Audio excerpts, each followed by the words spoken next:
În România, anilor 90, internetul era ceva exotic.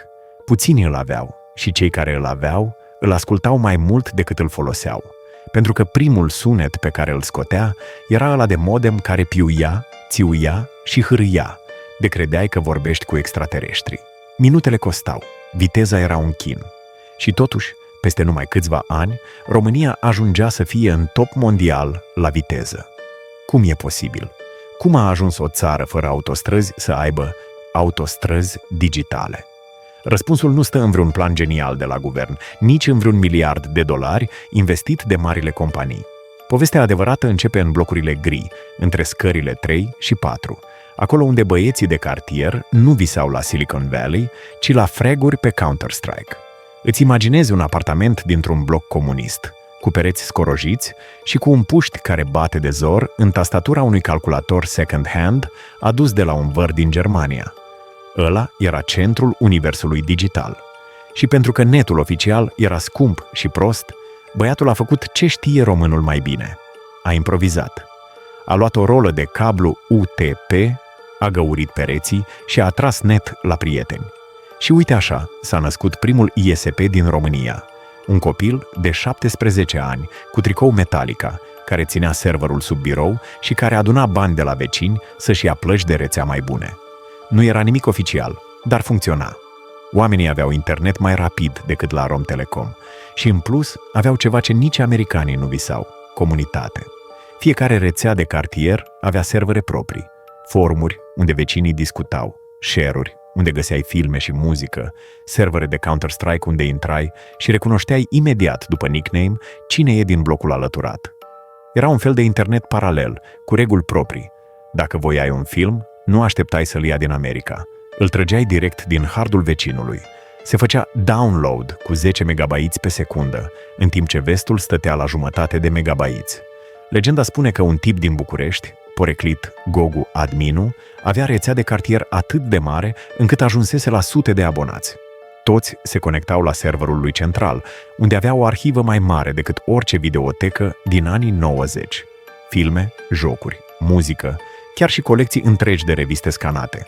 Omul era practic un Netflix piratat înainte ca Netflix să existe.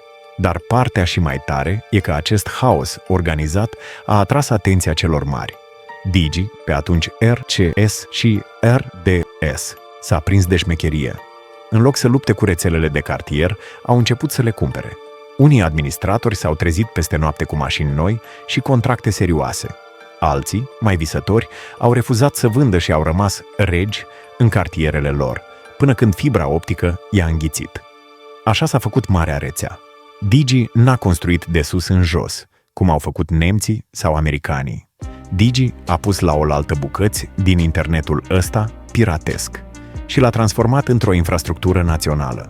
Și pentru că rețelele de cartier foloseau cabluri scurte, directe, s-a păstrat principiul: conexiuni rapide, fibră până în apartament, latență mică. Rezultatul? România, o țară care nu-și terminase nici măcar autostrăzile, era brusc în top mondial la internet. Americanii se mirau. How is this possible? România? Dar noi știam. Era generația Counter-Strike. Erau băieții care trăgeau cabluri prin balcoane, care atârnau switch-uri în cutii de pantofi, care testau pingul ca pe o armă secretă. Se povestește chiar că unele dintre cele mai mari echipe de gaming din Europa au apărut din cartierele astea românești și că jucători profesioniști de Counter-Strike din vest veneau pe serverele românești doar ca să simtă cum e să joci cu ping 10. Astăzi, când faci un speed test și vezi sute de megabiți sau chiar gigabiți, să știi că în spatele cifrei ălea nu e vreun inginer din Silicon Valley.